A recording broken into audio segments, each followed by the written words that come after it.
Guys, today we're taking a look at what could be one of the biggest steals you can grab, or an overhyped for no reason pair of Jordans. So let's get into it.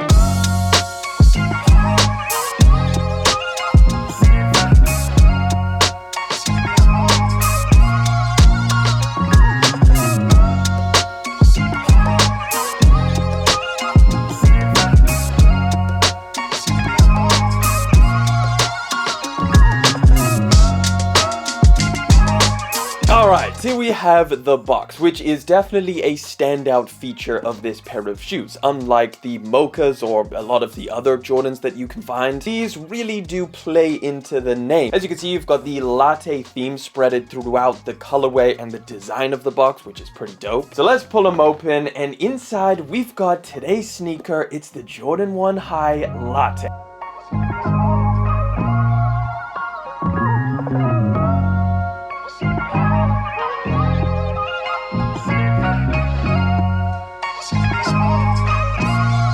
Other notable things that you get included in the box is, of course, an extra pair of laces and a coaster, which is actually pretty surprising, but it has the Jumpman logo and CU Latte. Pun intended, I imagine. But here we have them, looking real good in my opinion, with this sale lace swap. I will mention that these do come with the black laces attached to the shoes. I was always going to throw these sale laces on. These laces are actually a very nice sale color. Like, as you can see, there is a big color difference between the white leather upper and this pair of sale laces. It definitely matches the midsole of this sneaker. Either way, quick recap of the release details. These have actually already released here in the EU and the UK. Very surprisingly, they are still sitting in every single size. But at the same time, Jordan Brand seems to have recognized the dwindling hype of the Jordan 1, because with the release of these, they didn't actually drop them on the Nike sneakers app like normal. They ended up just quietly releasing them on the regular Nike app. In fact, I would not be surprised if there's a lot of people that didn't even know that this pair of shoes released. I mean, we're all so used to every Jordan 1 High specifically being released through the Nike sneakers app. That's where Nike releases all of their most hyped shoes. Either way, these are available on the Nike app if you want them. For you guys out in the US, these only drop on May the 29th for $180. As of right now, we're not entirely sure whether you guys out in the US are going to have the same release as we did over here, where they just dropped them on the Nike app instead of the Nike sneakers app, so we'll have to wait and see. In my mind, this pair of Jordan 1s really represents what I believe Jordan Brand and Nike have been doing great in the hype department for a long time now. This sneaker is basically a very diluted version of the Travis Scott Jordan 1 that dropped in 2019. It's just that now when you look at this pair of lattes right next to the Jordan 1 Travis Scott, they look very, very different. However, if you zoom out a little bit and look at the very long line of Jordan 1 colorways ever since the Travis Scott release, then it starts to make a lot more sense that a lot of these colorways are all stemming from the insane amount of hype that that pair of shoes brought to the table. But of course, the closest thing that the Jordan 1 Latte resembles is the Jordan 1 Mocha. This pair of shoes right here created shockwaves when it actually dropped in 2020. And in all honesty, if I were to compare these two pair of shoes directly, I'm pretty convinced that objectively the Lattes are the better shoe. I mean, obviously you're gonna have to remove the hype or the fact that you may prefer the darker colors of the Jordan 1 Mocha. These lattes come with a custom box, which inevitably means better storytelling, extra laces, a coaster for whatever that's worth. And when you actually compare the leather side by side, I honestly think the lattes win out very, very slightly as well. There's really not too much in it, but I will have to say that the lattes just feel slightly softer and better in hand. Now, I also do have to say that the choice between these two sneakers is actually a lot harder than I was anticipating. I do prefer the darker colors that come with the Jordan 1 Mocha, and of course the black outsole. I also prefer that the base leather material on the Mochas is slightly sailed out or slightly off-white, whereas the lattes are solid white. But there is some of these smaller details that I do actually prefer the lattes. I feel like the suede on the back of the lattes feels just that little bit softer and better to touch. I also like that they use the updated shape on the latte, so you can see that there's a much bigger Nike swoosh when compared to the Mochas. I prefer the insole on the lattes, which not only has a cool latte effect on the actual print, but it also feels a lot thicker and softer. I prefer the sock liner of the Lattes, which feels a lot more premium and better to slide your foot in than the Mochas do. But here's the real thing, and what I believe is the most important differentiator between these two sneakers. If you're someone who has neither of these two shoes and you're contemplating picking up one of them, it almost seems like a no-brainer to me to pick up the Lattes for retail price or potentially even less in a few weeks. Because the Mochas are not only one of the most faked shoes in the world, so that definitely adds risk factor into buying these things on the secondhand market, but they're also still like $500, which is wild. Now, I do completely understand that sneakerhead logic is pretty different when it comes to figuring out what's worth it, but still, if you wanted a pair of Jordan 1s that was the closest thing you could possibly get to this pair of Jordan 1 Mochas, it's definitely the Lattes. I think a lot of the hype for the Jordan 1 Palomino that also recently dropped can be also attributed to this pair of Jordan 1 Mochas, or the Travis Scotts, and that's why a lot of people were calling those Palominos the bread version of the Mochas. But here we have something that is practically identical now in terms of color blocking. However, I still haven't told you guys the biggest downside to this pair of sneakers, and that is the actual sizing. These only come in women's sizing, so basically only up to a men's 10.5 US. Now this is a decision that Jordan Brand has made increasingly in recent times. A lot of really nice colorways have been women's exclusives, and it's pretty unfortunate because those are just sneakers that some people will just never be able to wear, no matter how much they like them. When it does come to sizing on the Jordan 1 Latte, I would definitely recommend sticking with your true to size. That's how all Jordan 1s fit me, so that's what I'm going to recommend to you. However, I will say, even if these do only go up to a men's 10.5, you could probably squeeze in if you are an 11. However, I definitely recommend trying them out if you can, which I'm pretty sure nowadays you could walk into any Nike or Jordan store and find a pair of Jordan 1s and try them out. But I mean, personally, I have half sized down on Jordan 1s before, and it's not uncomfortable or anything. It's perfectly fine. Honestly, I think as we're coming up to the summertime, these are quite a compelling option. Like, as I was looking at the Jordan 1 Lattes and the Mochas side by side, something in my head just told me, oh, the Lattes are for the summer and the Mochas are for the winter. And even though that's definitely not a definitive characterizations of these colorways, the lighter colors on these Lattes will definitely fall in line with a lot of the outfits that you put together for the summertime, if you typically go with lighter colors. Throwing together some neutral outfits that match the shoes, or throw on a pair of light blue denim, it all honestly works. This is just as wearable of a colorway as the Mochas were. And this is definitely because of the white and the black that dominates the upper of this pair of shoes. It's definitely an easy pair to throw on. Bottom line, and I think the main takeaway of all of this is, it's an amazing time to be a fan of the Jordan 1 silhouette. We are getting so many really nice colorways that are just more accessible and more affordable than they have been in the past few years. So enjoy it while it's here, and let me know down in the comment section what you think of the Jordan 1 High Latte. Do you like them? Do you prefer the Mochas? Leave your thoughts down there. But yeah, and if you wanted to see what a $1,000 Yeezy pod looks like, check that video out over there.